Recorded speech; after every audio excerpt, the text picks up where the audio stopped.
Hello friends, स्वागत है आपका मथुरा वृंदावन यात्रा के दूसरे दिन में। तो आइए हम साथ मिलकर मथुरा वृंदावन के प्रसिद्ध मंदिरों के दर्शन करते हैं।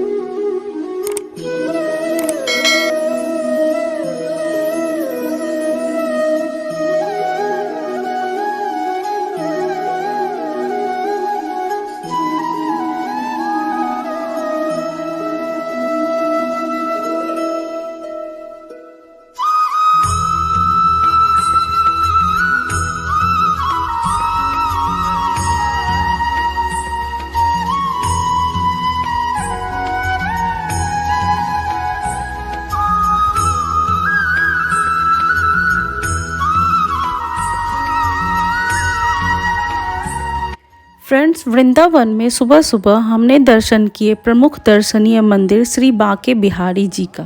बांके बिहारी भगवान कृष्ण राधा का एकाकार विग्रह रूप हैं। बांके बिहारी जी त्रिभंग मुद्रा में इस मंदिर में विराजित हैं। उनका रूप ऐसा है कि कोई भी मंत्रमुग्ध हो जाए। बांके बिहारी जी मंदिर के निकट ही स्थित है श्री राधा वल्लभ लाल जी का मंदिर। इस मंदिर में श्री राधा वल्लभ लाल जी का विग्रह है और राधा वल्लभ के साथ में श्री जी नहीं हैं। केवल वाम अंग में मुकुट की सेवा राधा रानी के रूप में की जाती है। दोस्तों, यहाँ पर कई सदियों से एक कहावत है, राधा वल्लभ दर्शन दुर्लभ, अर्थात यहाँ हर किसी को दर्शन नहीं होते। केवल वही व्यक्ति इस मंदिर में दर्शन कर पाते हैं जिनके हृदय में प्रेम है, भावुकता है और भक्ति है।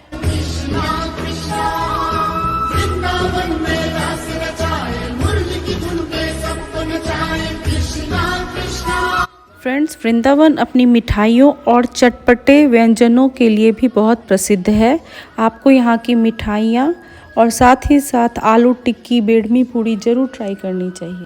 साथ ही साथ आप वृंदावन से भगवान कृष्ण के कपड़े और आभूषण, देवी देवताओं के मंदिर और ज़्यादातर पूजा और प्रार्थना से संबंधित वस्तुएं, मोती की माला, तुलसी की माला, पीतल की मूर्तियां और पूजा के लिए बर्तन खरीद सकते हैं।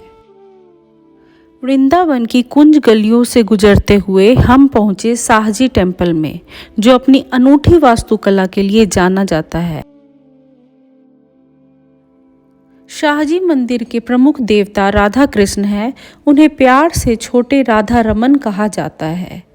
यह मंदिर इस क्षेत्र के प्रमुख मंदिरों में से एक है और यहाँ जो मन को शांति और आनंद प्रदान होता है, उसे शब्दों में व्यक्त कर पाना बहुत मुश्किल है।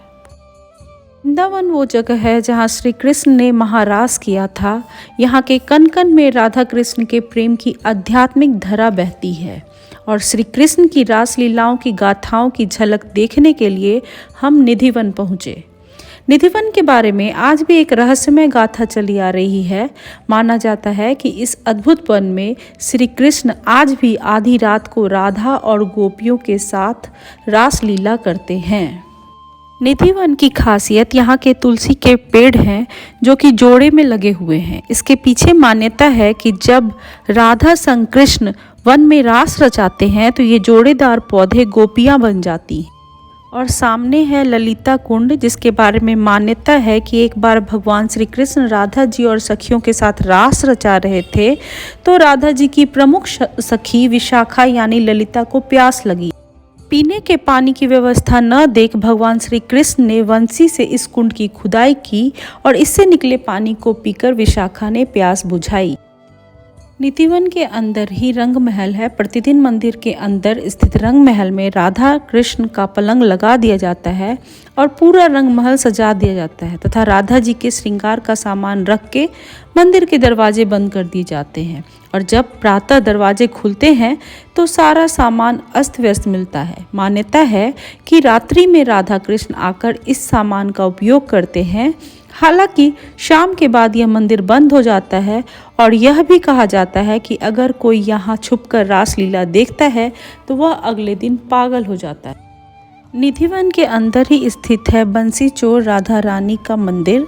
यह विश्व का एकमात्र मंदिर है जहाँ श्री राधा रानी श्री कृष्ण से बंसी चुराकर बांसुरी धारण कर रही हैं।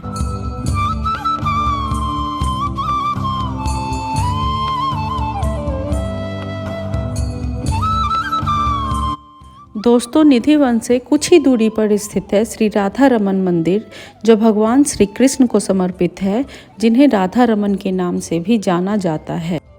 इस मंदिर को वृंदावन के 7 सबसे प्रतिष्ठित प्राचीन मंदिरों में गिना जाता है। मंदिर में देवी राधा के साथ कृष्ण के मूल शालिग्राम देवता की पूजा की जाती है।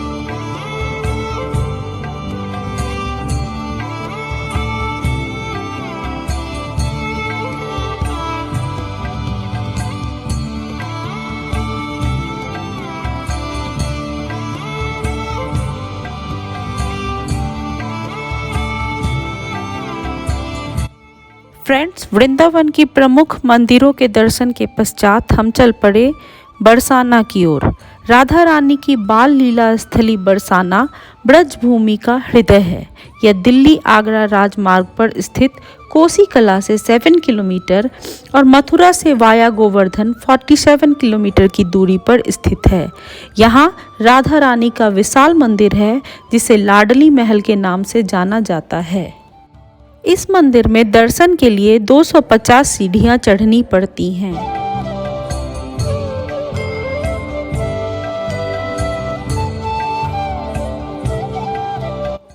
श्री राधा रानी मंदिर भानुगढ़ पहाड़ियों की चोटी पर स्थित बरसाने की प्रथम पूज्य प्रेम की देवी श्री राधा रानी का पहला मंदिर है।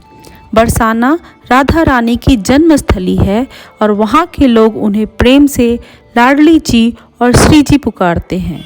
अतः यह मंदिर श्री जी मंदिर तथा लाडली सरकार मंदिर के नाम से भी जाना जाता है।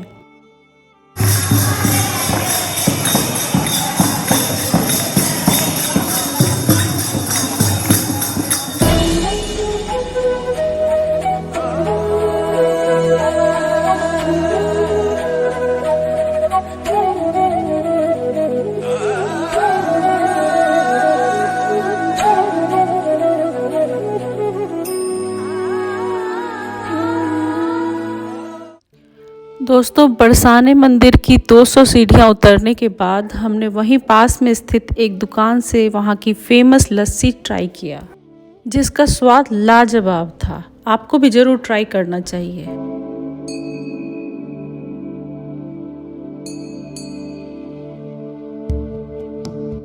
दोस्तों, बरसाने के बाद हम चल पड़े गोवर्धन की ओर। गोवर्धन व इसके आसपास के क्षेत्र को ब्रजभूमि भी कहा जाता है। यह भगवान श्री कृष्ण की लीला स्थली है।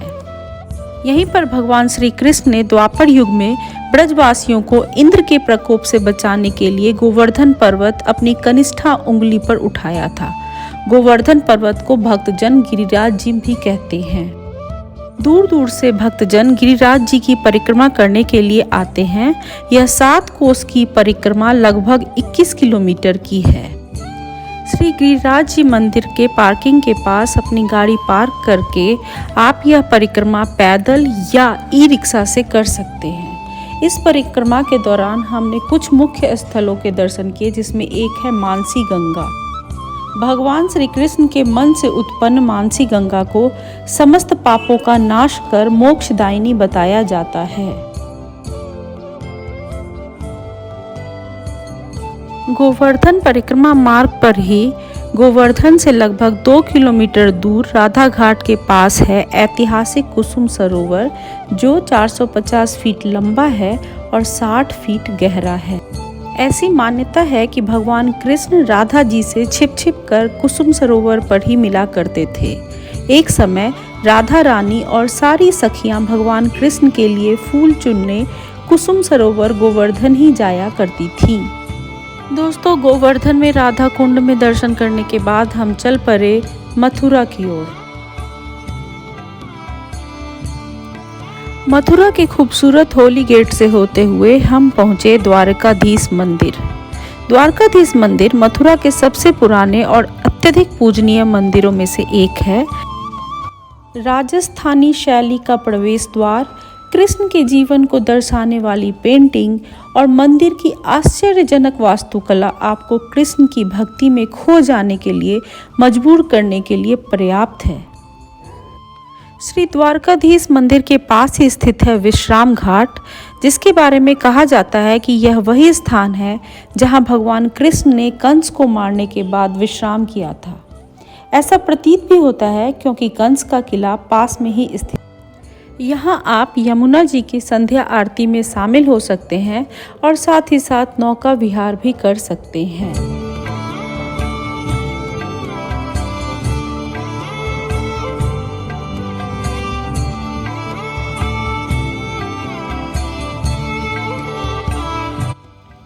दोस्तों, ब्रिजवासी में थोड़े से रिफ्रेशमेंट के बाद हम फाइनली पहुँचे श्री कृष्ण जन्म स्थान मंदिर, जो भारत के सबसे प्रसिद्ध मंदिरों में से एक है और भगवान श्री कृष्ण को समर्पित है।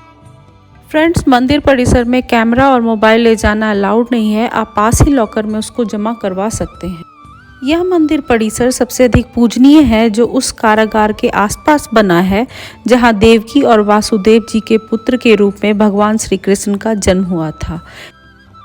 दोस्तों, मथुरा और वृंदावन को परम धाम कहा गया है, जहां के दर्शन मात्र से जीवन सफल, सुखमय और शांति से भर जाता है। आपके जीवन में भी सुख शांति बनी रहे, इसी कामना के साथ मैं इस ब्लॉग को यहीं पर समाप्त करती हूँ।